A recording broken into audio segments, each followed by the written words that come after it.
All right, you're watching Live Now. I'm Austin Westfall. Live look at the White House on this Wednesday evening. Let's talk about the New START Treaty. It's a nuclear arms reduction treaty between the United States and Russia, and it expires on Thursday. According to Reuters, it'll mark the end of over half a century of limits on both sides' strategic nuclear weapons. Moscow saying that the U.S. has not responded to President Vladimir Putin's proposal to keep observing the military and warhead limits for another 12 months. Standing by is national security analyst, retired Marine intelligence officer, and host of the Strat podcast, Hal Kempfer. He's here with me.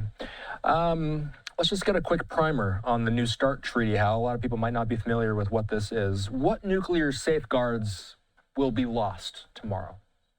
Well, Austin, what this will do is it'll end the things where we pegged it to certain amounts of warheads and certain amounts of launcher systems. This is really kind of built towards launcher systems. I think it was about 700 total launcher systems and submarine launched ballistic missiles and ICBMs. And then, interestingly, there was a provision where every bomber was equated to one nuclear warhead, which is not mathematically correct or realistically correct, but it was basically what it does is it capped the number of nuclear warheads between Russia and the U.S., and it was a significant reduction in the total number and allowed both of us to retire a lot of older launch systems and things like this. This was signed in 2010. It was a 10-year treaty. It had a provision for 5-year extensions. The first provision was put into effect because it took a while to get the treaty ratified. In 2021, they went for 5 more years, and now we're out of the 5 more years, and there's absolutely no interest to make any changes. Doesn't include China. China's building up its nuclear forces. Obviously, this goes back before other nuclear powers were building up their stockpiles like North Korea and stuff. So there are some shortfalls in this, but this ends really, they say 50 years. I would take it. Actually, this goes back to SALT, Strategic Arms Limitation talks, and then you had START 1, which was ratified. START 2 was signed but never ratified. START 3 was always in negotiations and never went anywhere. And then New START was signed in 2010.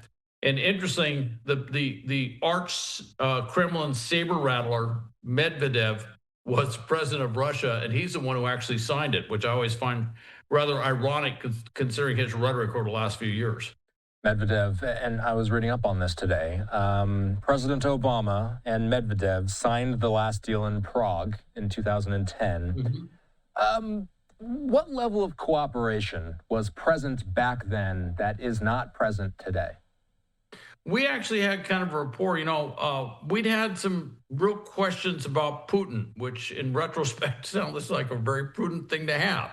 When Medvedev came in, there was a feeling that, okay, maybe this is a change. Maybe he is for real. Maybe he's not just a Putin lackey who's filling the term because of the constitutional limitations of the presidency. Maybe he's somebody we can actually deal with. And so there was a lot of hope that Medvedev was moving Russia away from this, path towards autocracy, moving it away from what appeared to be a march away from democracy, and that he might be bringing it back. And of course, none of that turned out to be true. He was a complete Kremlin lackey, complete lackey of Putin.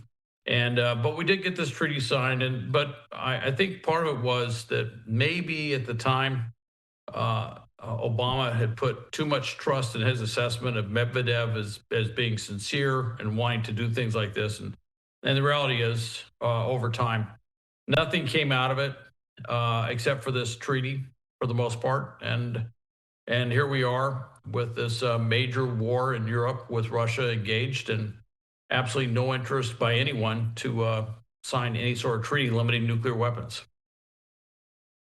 Hal, as far as we know, are the U.S. and Russia on equal nuclear footing?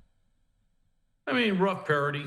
One could say. I look at the Russian nuclear. I look at Russian technology, period, and it's always far less than what it's advertised to be. So I would say our nuclear weaponry, our strategic deterrence is much stronger than Russia. With that said, Russia does have a huge arsenal with a tremendous amount of firepower and destructive force, and we can never underestimate that. And of course, they also have, as we do, they have bombers. Their bombers are not as advanced as our bombers. Can't do everything that ours can, but they do have them. They have submarine-launched ballistic missiles, as do we. And they have a very large intercontinental ballistic force. They also have been doing a lot of work with hypersonic type of missiles. I feel sometimes when they use the word hypersonic, they use it kind of broadly, which is, the missile goes really fast. It's hypersonic. Well, missiles have always gone very fast. In fact, I would say if you're a missile and you don't go fast, there's something wrong with you as a missile. But they tend to use it for just about everything. But that has changed things. This new technology is changing the way that we're looking at nuclear deterrence. And then we have other things that are looking at defense against nuclear weapons. That's always been a big one too. And if you go back to the 80s, you remember the Star Wars program under Reagan, that idea that we're going to end this mutually assured destruction doctrine literally was part of what forced the Soviet Union to spend itself into bankruptcy trying to keep up with us. So you brought up China a moment ago. You know this, you and I were talking offline about this. President Trump had a call with Xi earlier today. It seemed to be a positive call. They talked about soybeans. I was reading some statements from years previous. Trump previously had said that he wants China to be a part of arms control. What's the story of China's nuclear stockpile in recent years? It's an interesting story because when you get into the U.S. and Russia's nuclear stockpiles, we have a lot of capabilities, 1,500 plus warheads and everything for each side.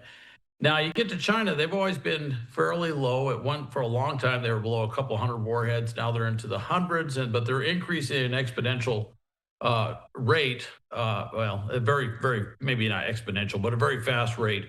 And they've been developing their capabilities, particularly in aircraft and other types of delivery systems, submarines. And they're really moving from being a regional power to a global power in terms of maritime capability, but also in terms of aviation capability. So they've been growing their right now they're a distant third in terms of nuclear weapons, but they've been growing very quick. And there's some thoughts that, sometime in the 2030s that they could be on parity with the U.S. in terms of the total number of nuclear weapons. Maybe even before then, they could be on parity with us. So they're moving very quickly. And it's been brought up, President Trump has brought this up, that the things like the New START Treaty and others, there were two big nuclear powers in terms of weaponry, Russia and the U.S. And it's 15 years since the New START Treaty. The world has changed. Russia economically has an economy smaller than Italy's. So it's no longer the power that it once was. It does have a lot of nuclear weapons, but when you look at the capability to create a huge stockpile of nuclear weapons and other weapons, China is our near peer competitor. So his view is that we should have something in place with China to limit, for all of us to try and limit the number of nuclear weapons out there. Hal Kempfer with us tonight. Hal is the host of the Strat podcast. You can listen to Strat anywhere podcasts are available. Thanks, Hal. All right. Thank you, Austin.